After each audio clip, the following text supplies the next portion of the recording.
Bismillahirrahmanirrahim. Assalamualaikum warahmatullahi wabarakatuh. Waalaikumsalam warahmatullahi wabarakatuh. Alhamdulillah. Alhamdulillahilladzi anzalal Qur'an hudan linnasi wa bayyinatin minal huda wal furqan.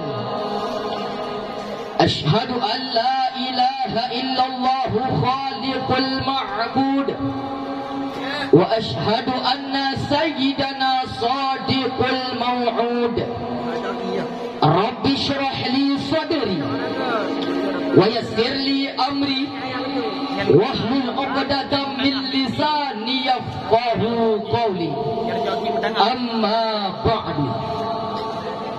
Dewan Hakim, hadirin yang kami muliakan, yang mulia yang terhormat, kepada Abu Rohani kita bersama Walid beserta keluarganya, yang mulia yang terhormat, kepada Abah dan Abi beserta keluarganya, yang mulia yang terhormat, kepada seluruh dewan guru, baik yang bersifat atasan maupun yang bersifat bawahan, yang mulia dan juga yang terhormat, kepada dewan hakim yang akan menilaikan kami dengan seadil-adilnya, yang mulia dan juga yang teristimewa, kepada seluruh santriwan dan santriwati sebagai generasi di masa yang akan datang.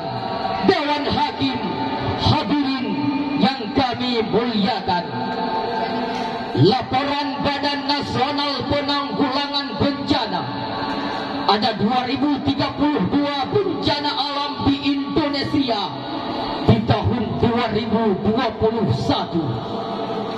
Kemudian di tahun 2022 bertambah sebanyak 332 kasus. Berbagai peristiwa duka di tengah wabah corona terus menyakiti Indonesia. Sejumlah bencana alam yang merenggut korban jiwa di berbagai daerah menambah duka bagi bangsa Indonesia. Peristiwa longsor di Sumedang, Jawa Barat, banjir bandang di Kalimantan Selatan, gempa bumi di Sulawesi Barat, erupsi Gunung Semeru di Jawa Timur, sungguh menyayat hati. Belum lagi bencana non alam seperti kekurangan teknologi dan industri, konflik sosial, teror dan intimidasi, bahkan pandemi masih saja menghantui bumi kita hingga saat ini. Belum usai virus corona, waspada virus Hendra yang sudah menggejala. Bahayanya hepatitis akut pun masih kian diberitakan di media massa.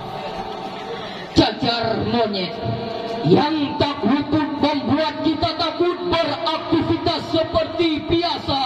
Rentetan peristiwa bencana ini tidak terjadi begitu saja tanpa ada sebab dan akibat yang ditimbulkannya, sehingga perlu serius segenap elemen bangsa Indonesia untuk menemukan kesadaran bersama mencegah terjadinya bencana.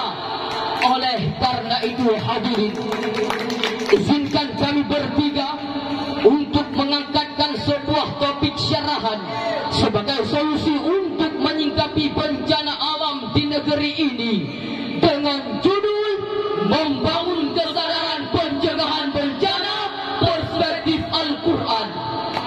Dengan landasan normatif kitab suci Al-Quran, surah Ar-Rum ayat 41, Allah berfirman, A'udzu billahi minasy syaithanir rajim.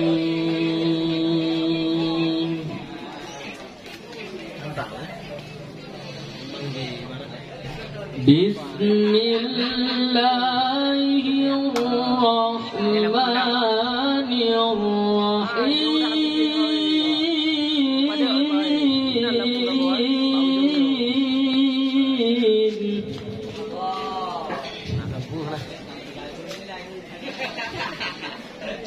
ظهر الفساد في البر والبحر بما كسبت أيدي الناس ليذيقهم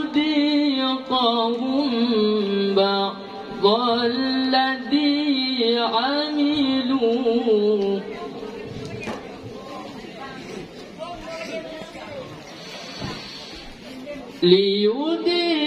ليذيقهم بعض الذي عملوا لعلهم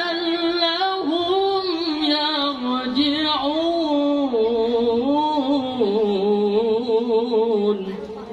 Kami berlindung kepada Allah dari godaan syaitan yang terkutuk dengan menyebut asma Allah yang maha pengasih, maha penyayang. Telah tampak kerusakan di darat dan di laut disebabkan perbuatan tangan manusia.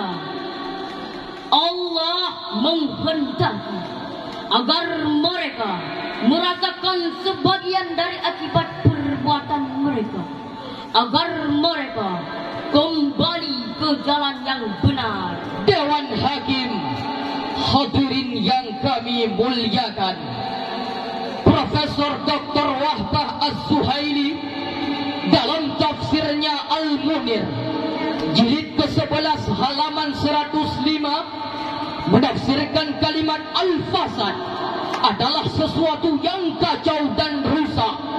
Kekacauan, kerusakan dan penyimpangan telah terjadi di mana-mana.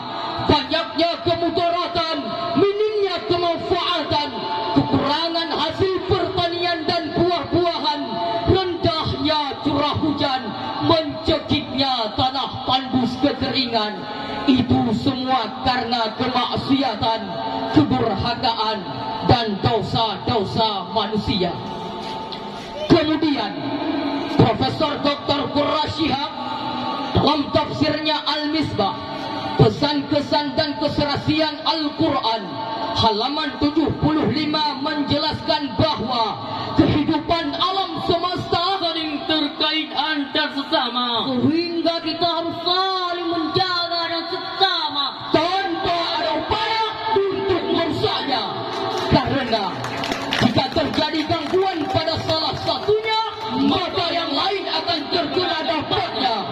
Artinya hubungan manusia dengan alam semesta adalah sebuah keniscayaan yang harus dijaga sebagai wujud ketaatan bagi Allah Subhanahu wa ta'ala.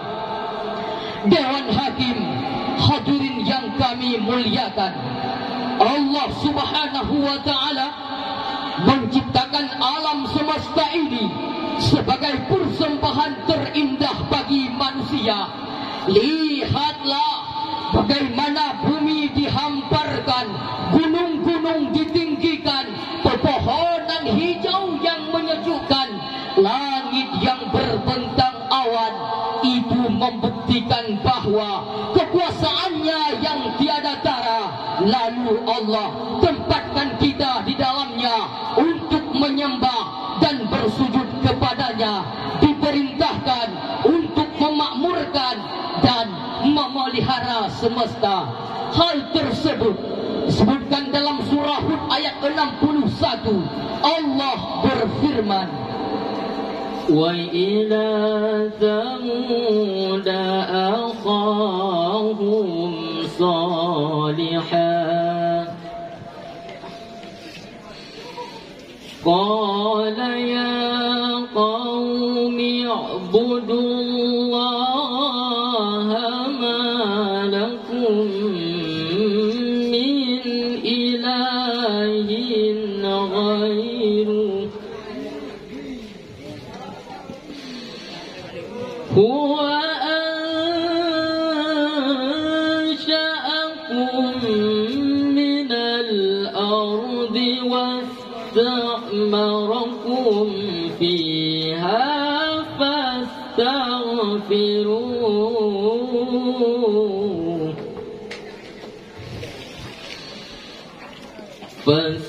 فاستغفروه ثم توبوا إليه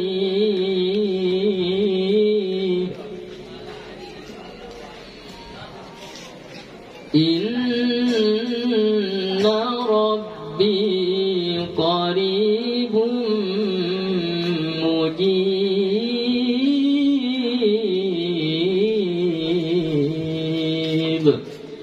صدق الله العظيم. Dan kepada kaum Samud kami utus saudara mereka Saleh, dan dia berkata, wahai kaumku, sembahlah Allah, tidak ada Tuhan bagimu selain Dia. Dia telah menciptakanmu dari bumi, tanah, dan menjadikanmu pemakmurnya. Karena itu, mohonlah ampunan kepadanya, kemudian bertobatlah kepadanya. Sesungguhnya Tuhanku sangat dekat rahmatnya dan memperkenankan doa hambanya. Maha benar Allah atas segala firman-firmannya. Dewan Hakim hadirin yang kami muliakan, Imam Al-Qurtubi dalam tafsirnya Al-Jumaili Ahkamil jilid 11 halaman 148 hingga sampai 149 menafsirkan kalimat wal sya'akum minal ardh adalah memulai menciptakan Adam dari tanah. Disebutkan juga dalam surah Al-Baqarah dan Al-An'am. Kemudian menafsirkan kalimat wasta'murukum fiha adalah menjadikan kamu sebahagian orang yang memakmurkan dan menghuni semesta. Demi syarahan yang dapat kami sampaikan, dapat kita ambil kesimpulan yang pertama, kerusakan yang terjadi di alam semesta karena andil tangan kita sendiri. Lalu Allah memberi balasan agar kita bertobat kepada Ilahi. Yang kedua, Allah Subhanahu wa ta'ala menciptakan kita dari tanah, diperintahkan untuk memakmurkan dan memelihara semesta. Mari kita introspeksikan diri, menghindari dari bentuk keserakahan, perbuatan dosa, kemaksiatan, baik terhadap diri sendiri, alam semesta, terlebih-lebih kepada Allah Azza wa Jalla, demi terwujudnya Indonesia tangguh tanpa bencana dan tumbuh untuk Indonesia jaya. Mungkin saja kita tidak sadar kalau radar langit lebih solar dari semesta bumi, petir menyambar, badai membuyar, lahar menyembur, lubang panas mengganas membakar segalanya, semesta bergetar, runtuhkan gunung-gunung tinggi hingga rata, hutan terbakar menyisakan polusi udara, membuat masyarakat terisbak-isbak. Entah siapa yang peduli dengan bumi pertiwi, seakan bencana tak kunjung berhenti di negeri ini. Demikianlah yang dapat kami sampaikan. Lebih dan